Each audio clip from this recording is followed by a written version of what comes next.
के जैसी हैं और उनको मिट्टी के तेल जैसा अग्राह्य बना देता है अहंकार। इसलिए अहंकार कभी नहीं करना चाहिए। और अहंकार से बचने का साधन यही है कि हम निरंतर गुरु गोविंद की कृपा का अनुसंधान करें। हमने जो कुछ किया भगवान की कृपा से किया। और देखिए ये बात बिल्कुल सत्य है, हम जो कुछ कर रहे हैं वो भगवान के अनुग्रह से ही कर रहे हैं। उपनिषद में एक आख्यायिका है कि त्रिलोक विजय का अभिमान देवताओं को हो गया था, तो भगवान ने कृपा पूर्वक उसे नष्ट करना चाहा और एक विलक्षण तेजोमय यक्ष के रूप में भगवान प्रकट हो गए। और इंद्र को बड़ा कौतूहल हुआ कि है क्या चीज, इतनी विचित्र क्या है। तो सबसे पहले उन्होंने कहा भाई कौन पता लगाएगा इसका। अग्नि बोले हम लगाएंगे, क्योंकि अग्निम ईड़े पुरोहितम, ये तो पुरोहित हैं। सबसे पहला ऋग्वेद का मंत्र अग्नि शब्द से ही आरंभ होता, अग्निम ईड़े पुरोहितम देवस्य ऋत्विजम। तो ये जातवेदा हैं, अग्नि हैं, अग्नि महाराज हैं। उन्होंने वही अहंकार वाली युक्ति की। उस तेजोमय परमात्मा ने पूछा कस्त्वम, तू कौन है। ये नहीं कहा कि महाराज जी आपका परिचय क्या, ये सब नहीं कहा। कस्त्वम, तू कौन है। तो वो तो बड़े अहंकार में गए थे अग्नि, उनको लगा कि हमारा बड़ा भारी अपमान हुआ। अग्नि बोले अरे तुम जानते नहीं हमको, जातवेदा मैं अग्नि हूं। गुरुजी जातवेदा शब्द का बड़ा सुंदर अर्थ महाभारत में लिखा है। महाभारत में लिखा है वेदास्त्वदर्थम जातावै जात वेदा ततो ह्यसि। बहुत ऊंची बात। वेदाः त्वदर्थम जाताः, वेद हे अग्नि आपके लिए ही वेदों का प्रादुर्भाव हुआ, वेदों का प्राकट्य आपके लिए। क्योंकि वेदों का जो प्रयोगात्मक स्वरूप है वो यज्ञ के द्वारा ही चरितार्थ होता है। और यज्ञ अग्नि है, अग्नि स्वरूप ही तो है यज्ञ। चाहे स्मार्त यज्ञ करो तो, और श्रौत यज्ञ करो जिसमें वषटकार का प्रयोग होता है वो श्रौत यज्ञ होता है, जिसमें स्वाहाकार का प्रयोग होता है वो स्मार्त यज्ञ होता है। श्रौत स्मार्त किसी भी यज्ञ में अग्निस्थापन होता है। इसलिए वेदों का प्रादुर्भाव अग्नि के लिए। जात वेदास ततो यसी, वेदास त्वदर्थम जातावै जात वेदास ततो ह्यसि। आपके लिए वेदों का प्रादुर्भाव हुआ है अग्नि, आप जात वेदा हो। क्या कर सकते हो तुम। अरे बोले क्या नहीं कर सकते, हम सारे तीनों लोगों को जला के खाक कर सकते हैं। तो भगवान ने एक कथा आपको सुन रखी होगी आप लोगों ने। भगवान ने एक छोटा तिनका, सूखा तिनका सामने डाल दिया, बोले इसको तुम जला के दिखाओ। अग्नि ने अपनी संपूर्ण सामर्थ्य का प्रयोग किया, वो तिनके को जला नहीं सके। जलाने की बात क्या चले, गर्म नहीं कर पाए उसको। कम से कम गर्म तो कर देते। एकदम लज्जित होके अग्नि चले गए। वायु आए, कस्त्वम तू कौन है। बोले मातरिस्वाहम, मैं वायु मातरिस्वाहम। अच्छा क्या कर सकते। बोले बलवानों में मैं सबसे बलवान हूं, प्रचंड प्रभंजन हूं, सारी धरती को सूखे पत्ते के समान उलट सकता हूं, बड़े बड़े पहाड़ों को सूखे पत्तों के जैसे उड़ा सकता हूं, इतनी सामर्थ्य है मुझ में। अरे बोलिए धरती पहाड़ पीछे उड़ाइयो, ये तिनके को उड़ा के दिखाओ, तिनका नहीं उड़ा सकता। सब देवता जब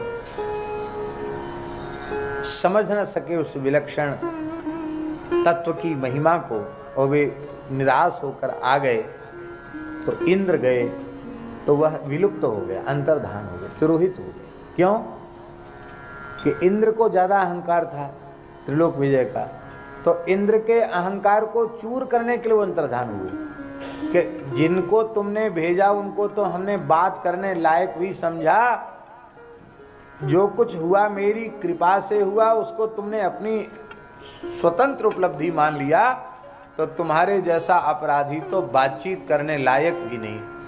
इंद्र को बड़ी लज्जा हुई कि अरे हमको उस विलक्षण तेजोमय महापुरुष ने संवाद के योग्य भी नहीं समझा। इंद्र को लज्जा हुई। आकाश में भगवती पराम्बा उमा भगवती प्रकट हुई और उन्होंने इंद्र को अहंकार शून्य होने की प्रेरणा प्रदान की। इस कथा के स्मरण कराने का प्रयोजन केवल इतना है कि सूर्य, चंद्र, अग्नि, वायु, वरुण आदि देवता भी बिना भगवत कृपा के कुछ नहीं कर सकते। तो हम तो अत्यंत सामान्य मनुष्य हैं, हमारे द्वारा जो कुछ किया गया वो भगवान के अनुग्रह से हुआ, गुरुजनों की कृपा से हुआ, संतों की कृपा से हुआ, भगवान की कृपा से हुआ। ऐसा यदि हम अपने आप में अनुभव कर लें तो अहंकार से उत्पन्न होने वाले जो प्रचंड दोष हैं उन दोषों से हम बच जाएंगे। सारे दोष अहम और मम से ही उत्पन्न होते हैं, और अहम और मम की जोड़ी है। अहम होगा तो मम होगा, मम होगा तो अहम होगा। और अहंकार ममकार से जब जीव बच जाता है तो मरने के बाद मुक्ति की आवश्यकता नहीं, जीते जी मुक्त हो जाता है, जीवन मुक्त हो जाता है। कितना बढ़िया हुआ है। वाल्मीकि रामायण में हनुमान जी कह रहे हैं रावण से, राम जी के बारे में, रावण जिसे तू मनुष्य कह रहा है वो राम जी कौन हैं? तो हनुमान जी का वचन है वाल्मीकि रामायण सुंदरकांड में, कर्ता कारयिता च सः। हनुमान जी कह रहे हैं राम जी कर्ता भी हैं और कारयिता भी, करने वाले भी हैं और कराने वाले भी भगवान ही। तो हम व्यर्थ अहंकार अपने ऊपर लेते हैं कि हमने किया अथवा हमने कराया। किया भी भगवान का और कराया भी भगवान का, ऐसा अनुभव करना चाहिए। कर्ता कारयिता च सः, भगवान कर्ता। अच्छा, कर्ता व्याकरण में कर्ता की परिभाषा क्या है? स्वतंत्र कर्ता, पाणिनि जी का सूत्र है स्वतंत्र कर्ता।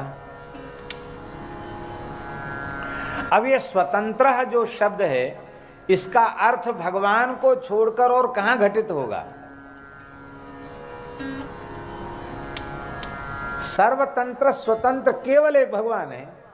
व्यवहार में भले ही हम किसी को कर्ता कह दें, लेकिन सच्ची बात है गुरुजी ने जैसा पढ़ाया है कि शब्द की अपर्यवसायी जो वृत्ति होती शब्दार्थ करने की, उस अपर्यवसायी वृत्ति का आश्रय जब हम लेंगे तो स्वतंत्र शब्द का अर्थ परमात्मा में ही जाएगा, क्योंकि स्वतंत्रता केवल भगवान में है।